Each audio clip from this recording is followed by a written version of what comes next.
UDCPRच्या अनुषंगाने जो विस्तृतपणे या सभागृहात चर्चेसाठी आणला गेला, 74 वर चर्चा होत असताना 75च्या दिशेने जाताना साधक बाधक ज्या सगळ्या गोष्टी म्हणजे आता अलीकडं आणि पलीकडं दोन्ही बाजूला बसलेले नगरसेवक हे या शहराचं भवितव्य ठरवण्यासाठी या सभागृहात पाठवण्यात आलेले सगळे जबाबदार पदाधिकारी आहेत.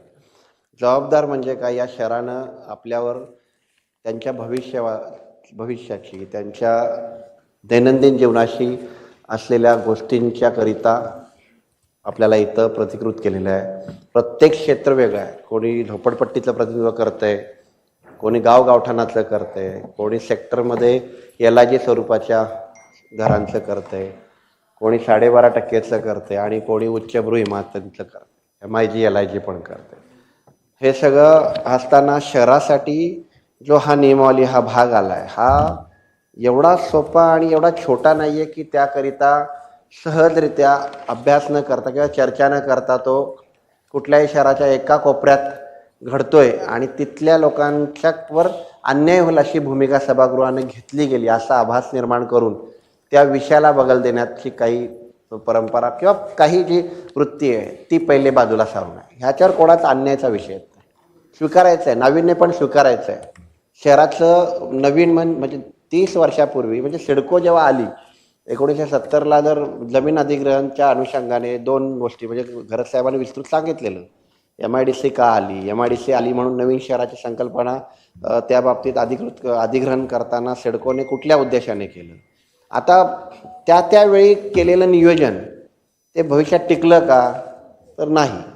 जसं आता 2000 बोला मनोज जे आले बरं झालं, 2012ला क्रिस्टलचा रिपोर्ट आपण काढला. का काढला की ह्या शहरावर जो ताण येणार आहे, या शहरावर जर अतिरिक्त व्यवस्था जर वाढणार आहे, त्याकरिता त्या अनुषंगाने ज्या गोष्टी गरजेच्या आहेत त्याचा अभ्यास करण्याकरिता आपण दिव्या मॅडम या संस्था आपण घेतल्या आणि त्यांच्याकडून आपण अभ्यासपूर्ण काही गोष्टी स्वीकारत असताना क्रिस्टलचा रिपोर्ट तो जो आला तो माननीय न्यायालयाने सुद्धा नावाजला होता. ठाणे महानगरपालिकेला त्यावेळी आपलं उदाहरण दिलेलं की नवी मुंबईसारखं तुम्ही हे रिपोर्ट रेडी करा आणि त्या अनुषंगाने जा.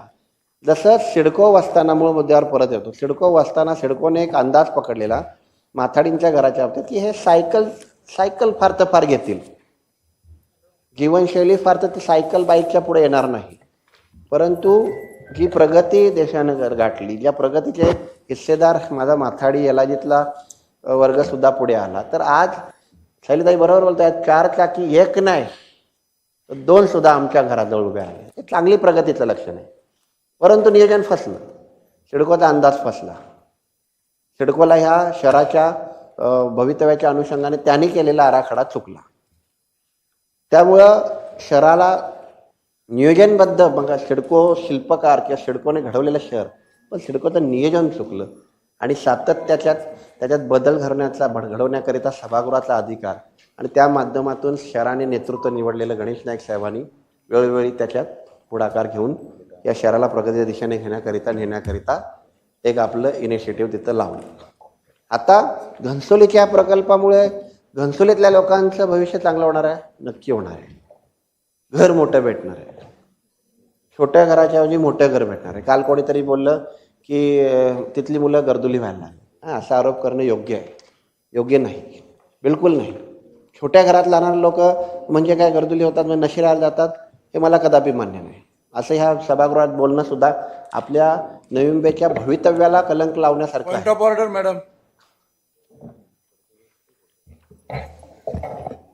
नशेच्या आहारी जाणं, नशा आता कसल्या प्रकारचं विस्तृत आपण नव्हतं सांगितलं. नशेच्या आहारी जाणं म्हणजे नशा कसली असते आता ते नाही. मला एवढंच म्हणायचं की लहान घरात राहणारे लोक नशेच्या आहारी जातात, हा आरोप मला मान्य नाही. आम्ही सुद्धा हे घरत साहेब आता इथं बसलेत, चौगुले साहेब बसलेत ना बाजूला, त्यांच्या 2 आमचे ज्येष्ठ ग्रामस्थ बसलेत. मातीच्या घरातून प्रवास करत पुढे आलेली माणसं आहेत तिथं, लय बघितले. नवी मुंबई काय आमची काय मोठ्या टॉवरची ह्याची नव्हती.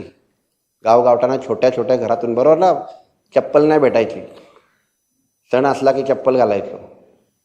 आम्हीही ते चटके खालेत, आम्ही ती परिस्थिती बघितली. त्यामुळे कोणाला मी वैयक्तिक कदम साहेबांच्या वैयक्तिक व्यक्तित्वाला किंवा मानसिकतेला नाही बोलत आहे मी. ह्या शहरातल्या एखादा माणूस छोट्या घरातला राहत असेल तर तो आत्मसन्मानाने त्याच्या कुवतीप्रमाणे ऐपतीप्रमाणे राहतो. आमच्या नगरसेवक विशाल ससाने किंवा आमचे देसाई साहेब त्यांच्या प्रभागात सुद्धा एक अपार्टमेंट आहे, बरोबर ना साहेब? पुनर्विकास कोणाला नको आहे? घरांची रचना, शहराची रचना करताना पण त्या शहराच्या भवितव्यावर जर घाळा होत असेल, त्या शहराच्या भविष्यासाठी जो आपल्याला हा अधिकार येतो. मग आयुक्त साहेबांना, माननीय आयुक्त साहेबांना महापौरांच्या माध्यमातून मला तो छोटासा प्रश्न आहे, या शहराचं टाउन प्लॅनिंग ऑथॉरिटी कोण आहे? टाउन प्लॅनिंग ऑथॉरिटी आपण आहोत, महानगरपालिका. आपल्याला तो अधिकार दिला आहे. मग शहराचं प्लॅनिंग करताना सिडकोने केलेलं त्याला बदल करण्याचा अधिकार जेव्हा आपल्याकडे येतो, ह्याच्यात नवीन हे अधिसूचना जेव्हा नवी महानगरपालिका प्रकाशित करते, मग महानगरपालिकेच्या सदस्यांना त्याच्यात काहीच मत व्यक्त करण्याचा अधिकार नाही का नसावा? उद्या ज्या गोष्टी समोर डोळ्यासमोर दिसतात की भयावह परिस्थिती निर्माण होईल, क्षणिक सुखाकरिता, शहराला खड्ड्यात घालण्याकरिता मी त्याचा भागीदार बनणार नाही. मी माझं मत व्यक्त करणार. मला जो अधिकार माझ्या लोकांनी दिले मला पाहिजे, माझ्या लोकांना विकास पाहिजे. कालच सांगितलं मी कसा पाहिजे, कशा पद्धतीने पाहिजे आम्ही केलं. घनसोलीच्या बाबतीत होत असताना तिथल्या लोकांना अजून न्यायिक भूमिकेने चांगलं होऊ शकतं. हा URS स्कीम जी आली आहे याच्यात तोडमोड करून लोकांच्या भल्यासाठी आणलेला प्रस्ताव स्वतःच्यासाठी कसा केलाय ह्याचा आरोप आहे आमचा.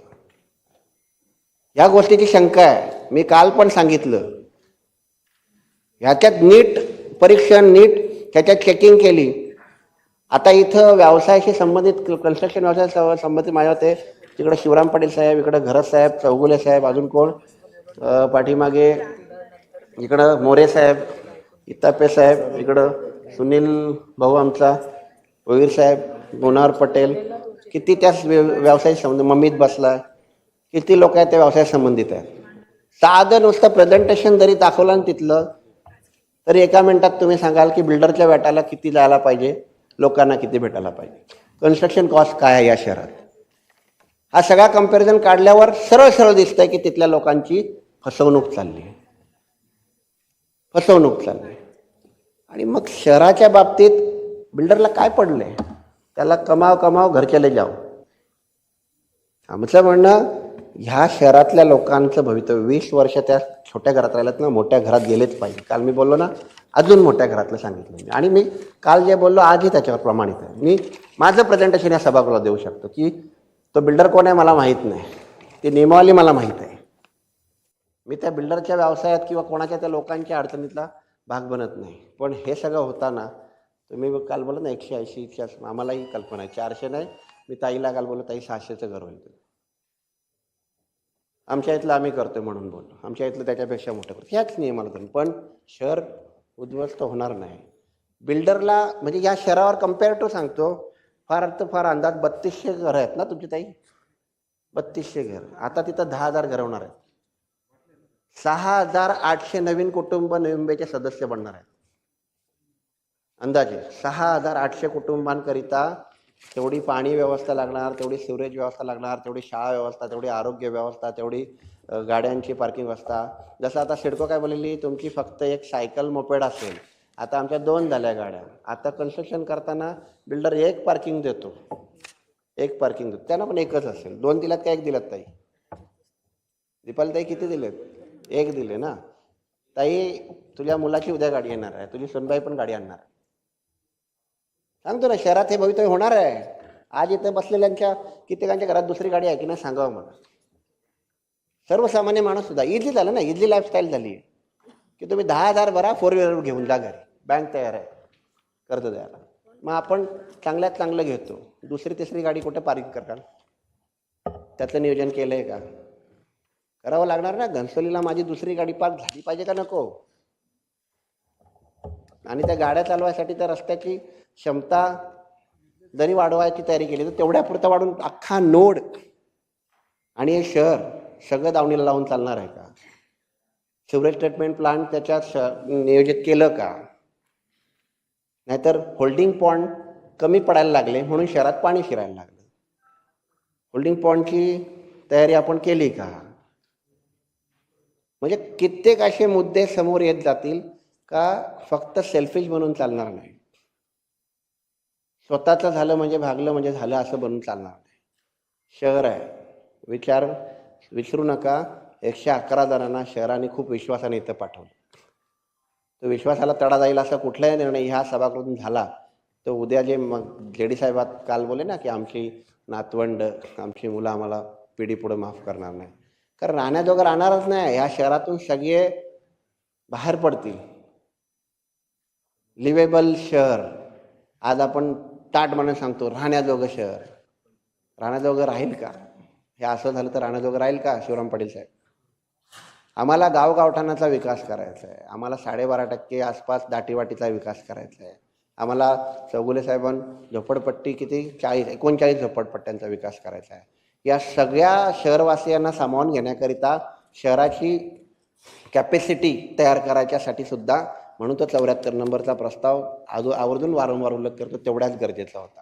आणि या 75च्या बाबतीत सांगताना माझं मत मी स्पष्ट व्यक्त करतोय. मला कुठल्याही प्रकल्पाला विरोध नाही. मला त्या लोकांच्या बरोबर माझं सुद्धा मानसिकता त्यांच्याबरोबर आहे की हक्काचं घर, मोठं घर, सगळ्या सुविधायुक्त घर त्यांना मिळावं, परंतु त्यांना मिळावं, त्यांचं घर व्हावं, बिल्डरचं नाही.